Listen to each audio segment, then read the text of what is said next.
አሚን መልቲሚዲያ ፕሮዳክሽን ጉዞ በጸሎት አቃቂና ቦሌ ልብ አንጠልጣይ ታሪክ ክፍል 16 ደራሲ ዘሪሁን ገመቹ አቤ ተራኪ ሶፊያ ይሱፍ።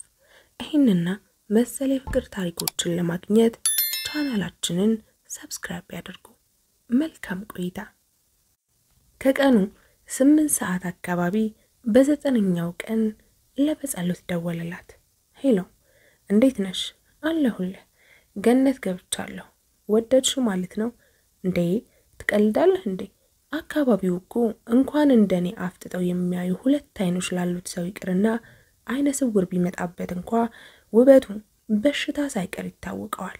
ዋው ድንቅ አቀላለጽ ነው። በጣም ማርኮሻል ማለት ነው። እኔንም አንድ ቀን ወስደሽ እንደምታስጎበኝ ተስፋለኝ። በደንብ እንጂ ለዛውም በቅርብ ነው። አሁን የት ነሽ?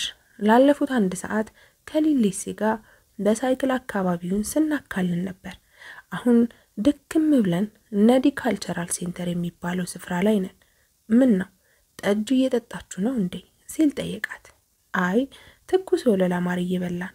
በቃ ሰዓታችሁን አልወሰድባችሁ፣ ዘና በሉ። እሺ ቻው። ሊሊሲ ሃይ ያለችህ ነው። ሃይ በይልኝ። ስልኩ ተዘጋ። አንቺ አለቀይን ምን ልታደርጊው ነው? ሊሊሲ በመገረም ጠየቀቻት። ምን አደረኩብሽ እንዴ? እያየሁ ከተዋወቃችሁ እኮ ገና ሳምንታችሁ ነው። ግን ይሄውና በየቀኑ ይደውልልሻል። ገባሽለት እንዴ? አረ አንቺ ደግሞ በጸሎት እንደማፈር ብላ ተሽኮረመመች። ምን ነው ቢሆን ደስ ይለኛል። ምርጥ ሸበላና የተማረ ሰው ነው።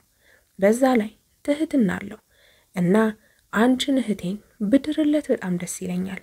በይ አንቺ ካዳመጡሽ ብዙ ታወራለሽ። ለደቂቃዎች ሁለቱም ዝም ተባባሉና በየግላቸው ሐሳብ መብሰልሰል ጀመሩ። በጸሎት ድንገት አካባቢውን አያስደንቅም ብላ አዲስ የመወያያ ርዕስ ከፈተች። በጣም እንጂ እያንዳንዱ ስፍራ የራሱ የሆነ እይታ አለው። አሁን ጎሮ ጋር ሆነሽ ቁልቁል ስታይ የተለየ አይነት እይታ፣ ከሊበን ሆነሽ ስታዩ ደግሞ የተለየ አይነት እንደምታዩ፣ እዚህ ሆነሽ ስትመለከቱ ደግሞ ሌላ አይነት ነው። በእውነት ይሄ በጣም አስገራሚ ነው። ቦታ በቀየርሽ ቁጥር የምታዩም ነገር ይቀየራል። አዎ እንግዲህ አምላክ ሲጠበብ ወሰን የለውም። እውነት ነው። አምላክ ሲጠበብ ወሰን የለውም የሚል ጣልቃ አረፍተ ነገር ሁለቱንም ከተቀመጡበት በርግገው እንዲነሱ አደረጋቸው። ሌላ ሰው ነበር ከጀርባቸው የተናገረው። አንተ እንዴት? ያው እንደዚህ አለና ሁለቱንም በየተራ ሰላም አላቸው። ተያይዘው ተቀመጡ። እዚህ ሆነ ነበር እንዴ እንደዚህ የምትደውልልን? በጸሎት በገረሜታና ባለማመን ጠየቀችው። አዎ እኔ ደግሞ ምን አይነት ሞኝ ነኝ? የት ነሽ ስትለኝ ያለሁበትን በየዋህነት መዘርዘሬ። ምን ነው ስለመጣው ከፋሽ እንዴ? አረ በፍጹም። የሰለሞንና የበጸሎትን የማያቋርጥ ጥያቄና መልስ በዝምታ እየታጀበች በውስጧ እነዚህ ሰዎች ምንድነው እንዲህ አቀራረባቸው? ሰውየውስ እሷን ፍለጋ ነው እንዴ እዚህ የመጣው? እያለች በውስጧ ተብሰለሰለች። ልክ ልቧን እንዳነበበ ለጥያቄዎቹ መልስ ሲሰጣት ጀመር። ያው ባለጸጋዎቹ ደንበኞቼ እዚህ ካልመጣን ሲሉ ተከትያቸው መጣሁ። ያው አስገድደው ሲያስደስቱኝ ምን ላደርግ? እየመጣሁ ሳለሁ ደግሞ እናንተ እዚህ እንዳላችሁ ትዝ ሲለኝ የበለጠ ዘና አልኩኝ። እና ታዲያ ሰዎች ይሄዳሉ። በጸሎት ከወላጆቿ ጋር ድንገት ፊት ለፊት የመፋጠጥ ስጋት አስጨንቋት ጠየቀች። አሁን ክፍላቸው አረፍ ብለዋል። ለሚቀጥሉት 2-3 ሰዓት እረፍት አለኝ። በጸሎት እና ታዲያ ወደ ፍልውሃ ለምን አንሄድም የሚል ሐሳብ አቀረበች። በጣም የተቀደሰ ሐሳብ ነው። ቀድሞ የተነሳ ሰለሞን ነው። ሴቶችም ተከተሉት። እየተሳሳቁና እየተጫወቱ በእግሩ ጉዞ ላይ ብሪጁ ጋር ደረሱ። ሊሊሲ ሰለሞንን ቀድማው የብረት ተንጠልጣይ ድልድዩ ላይ ቢወጡም በጸሎት ግን ልትደፍር አልቻለችም። ምን ነው ፈራሽ እንዴ? ለምን አልፈራም? እስኪ ቁልቁል በሆነ ተአምር ቢበጠስስ? አንቺ ደግሞ በሌሊት ሞተር የምታበሪ ጀግና እዚህ ድልድይ ላይ መውጣት ትፈሪያለሽ? ሌሊሲ በትዝብት ጠየቀቻት። ወደ ተሸፈነ ፊቷ እያመላከተች በሌሊት ሞተር መንዳቴ ያመጣብኝን ጣጣ አትመለከችም አለቻት። ወደ ኋላ ተመለሰና እጇን ይዞ እየጎተታት ወጣት። ተጠመጠመችበትና እጆቿን በወገቡ ዙሪያ አድርጋ ተለጠፈችበት። ልክ የመጀመሪያ ልጁን ዳዴ እንደሚያስተምራባት ቀስ ብሎ እየጎተተ ይዟት ይጓዝ ጀመር። እንደምንም ድልድዩን ተሻግራ እግሮቹ መሬት ሲረግጡ እፎ ያለችና በረጅሙ ተነፈሰች። ሁለቱም ተሳሳቁባት። ተፈጥሮኮ የምትገርም ነች። ከጎንና ጎን ሁለት መለስተኛ ኩሬዎች አሉ።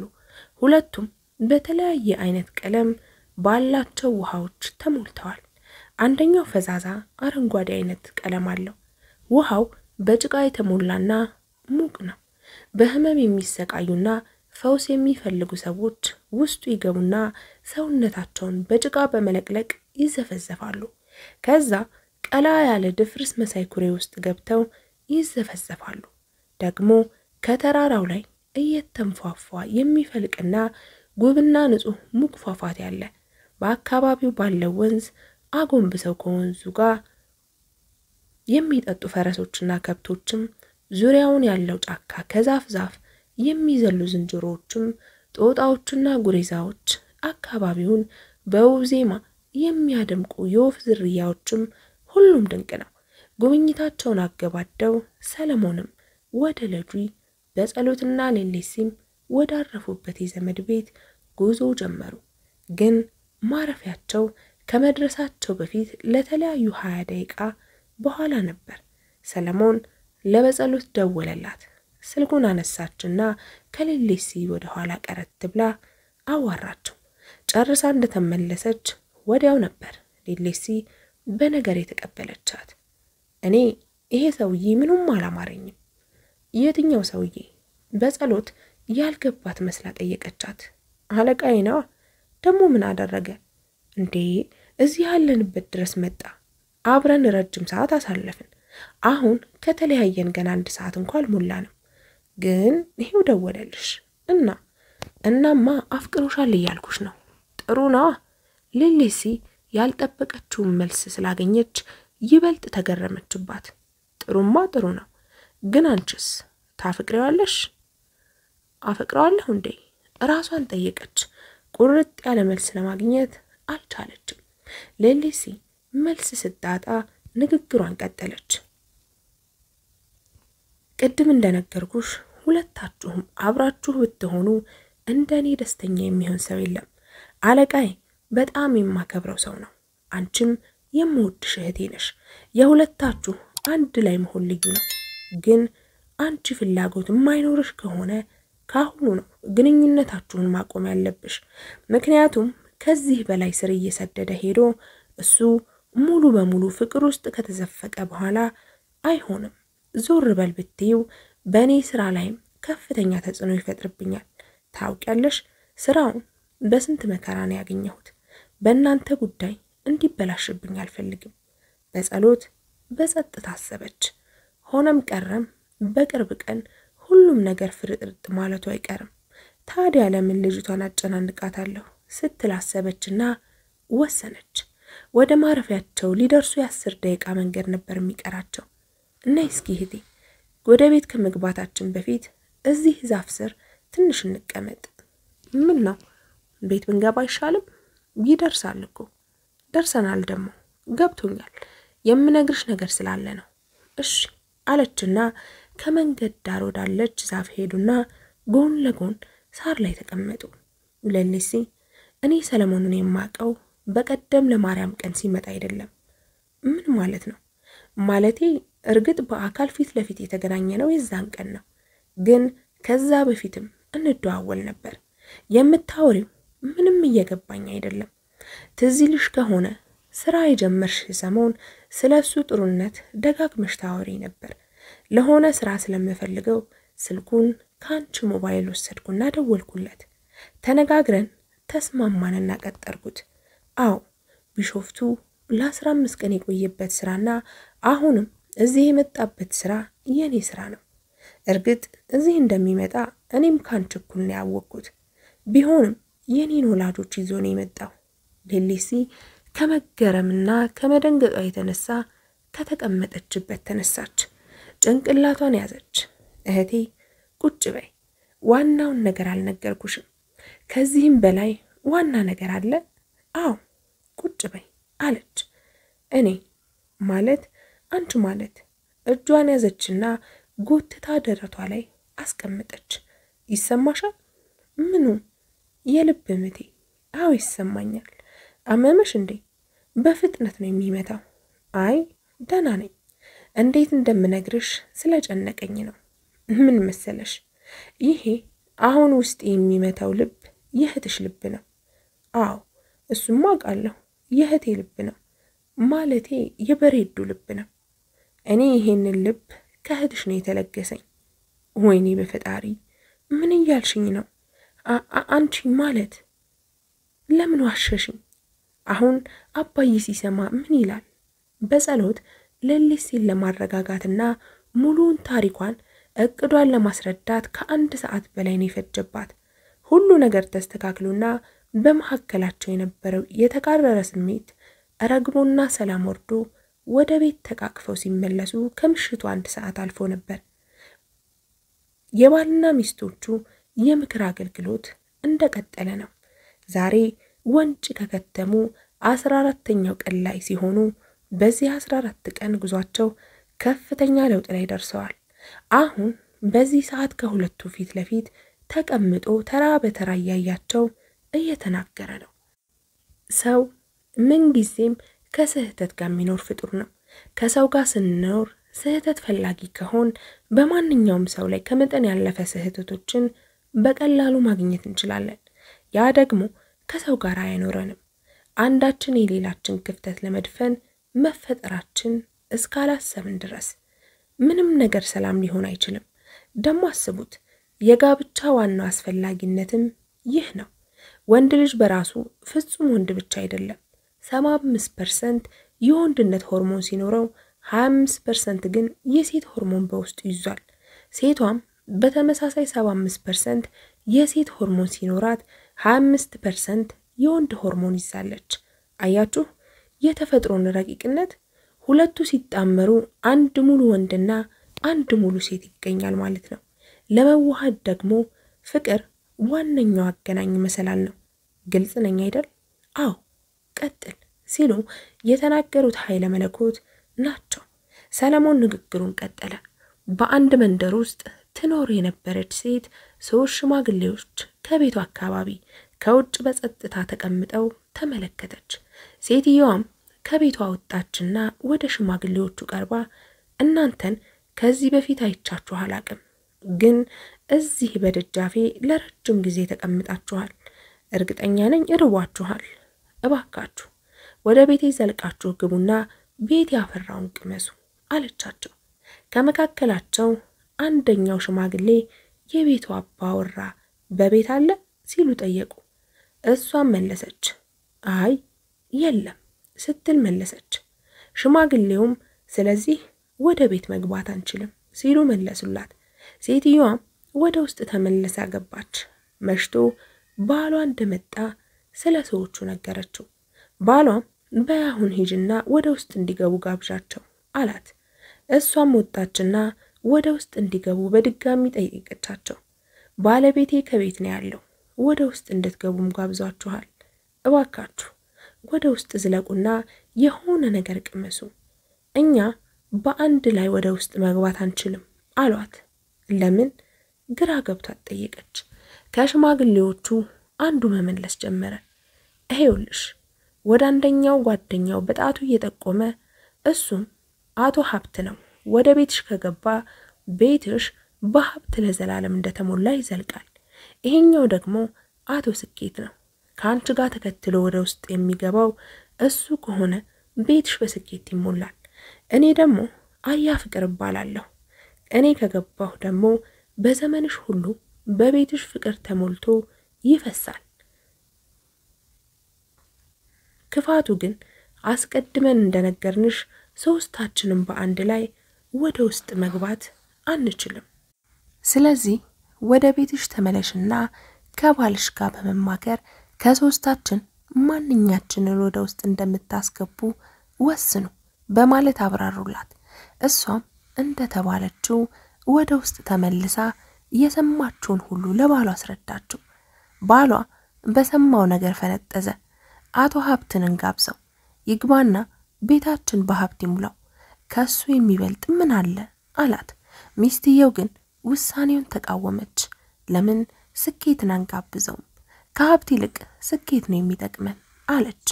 እቤት ውስጥ የነበረች የልጃቸው ሚስት ወሬያቸውን ስታዳምጥ ስለነበር ወደ እነሱ ቀረበችና ለምን ፍቅርን አንጋብዘውም? ከሁሉም በላይ በቤታችን ፍቅር ቢሞላ ይሻላል የሚል ሐሳብ አቀረበች። ጥቂት ካሰላሰሉና ከተከራከሩ በኋላ ባልና ሚስቶችም በሐሳቧ ተስማሙ። ሚስትም ተመልሳ ወጣችና ወደ እንግዶቹ ሄደች። ከመካከላቸው ፍቅርን ለመጋበዝ ወስነናል። አያ ፍቅር እባክህ ተነስና ወደ ቤታችን ዘልቀህ ግባ፣ የተዘጋጀውን ማዕድም አብረህን ተቋደስ፣ ሌሎቻችሁ ስላልመረጥናችሁ ይቅርታ ስትል ተናገረች። ፍቅር ተነሳና ወደ ቤት ለመግባት መንቀሳቀስ ሲጀምር ስኬትና ሀብትም ከተቀመጡበት ተነስተው ከኋላው ተከተሉት። ሴትዮዋ ግራ ገባት። አብረን መግባት አንችልም፣ ከመሐከላችን አንዳችንም ምረጭ አላላችሁኝም ነበር እንዴ ስትል ጠየቀች። ከመሐከላቸው አንደኛው ማስረዳት ጀመረ። ልጄ ስትመርጪ ስኬትን ወይም ሀብትን መርጠሽ ቢሆን ኑሮ አንዳችን ብቻ ነበር ወደ ቤትሽ የምንገባው። አሁን ግን የመረጥሽው ፍቅርን ነው። እኛ ደግሞ ፍቅር በገባበት ሁሉ ተከትለን መግባታችን ግዴታችን ነው። እኛም ራሳችን የፍቅር ምርኮኞች ነን። በዚህ ምክንያት ሶስታችንም የግድ ወደ ቤትሽ እንገባለን። ካዘጋጀሽው ማዕድ እንቋደሳለን። ቤትሽንም ዘላለም በሚትረፈረፍ ሀብት ስኬትና ፍቅርን ሞላዋለን አሏት። እሷም በደስታ እየፈነጠዘች ወደ ቤቷ ይዛቸው ገባች። አያችሁ እናንተ ሀብታም ናችሁ፣ ስኬታማም ናችሁ። አሁን እየጣርን ያለነው ከመሐከላችሁ ሾልኮ ተሰዶ የነበረው ዋናውን ፍቅር ለመመለስ ነው። ፍቅር ከተመለሰ ሁሉ ነገር ሙሉ ይሆናል። ዛሬ በዚህ በሰጠዋችሁ ምሳሌ በመሐከላችሁ በቤታችሁና በአካባቢያችሁ ፍቅር ምን ያህል አስፈላጊ እንደሆነ እያሰላሰላችሁ እንድታድሩ ፈልጋለሁ። ነገ እንደዚህ የምናሳልፍበት የመጨረሻ ቀናችን ነው። ከነገ ወዲያ ወደ አዲስ አበባ እንመለሳለን። አሁን ዋናውን ነገር አጠናቀናል። በቀጣይ ቤታችሁ ሆናችሁ ልጃችሁም ተመልሳ ስራችሁን እየሰራች የምናደርገው ይሆናል በማለት የዕለቱን ፕሮግራም አገባደደ። ባልና ሚስቶቹ ተያይዘው ክፍላቸው ሲገቡ የጠበቃቸው የተለየ ነገር ነበር። የመኝታ ክፍላቸውን ግራና ቀኝ ግድግዳ ታኮ የነበረው ሁለት አልጋ ሁለቱም ወደ መሃል ተስቦና አንድ ላይ እንዲገጥም ተደርጎ አንድ አልጋ ሆኗል። ግዙፉ የተዋሃደው አልጋ በነጭ ውብ አልጋ ልብስ ተሸፍኗል።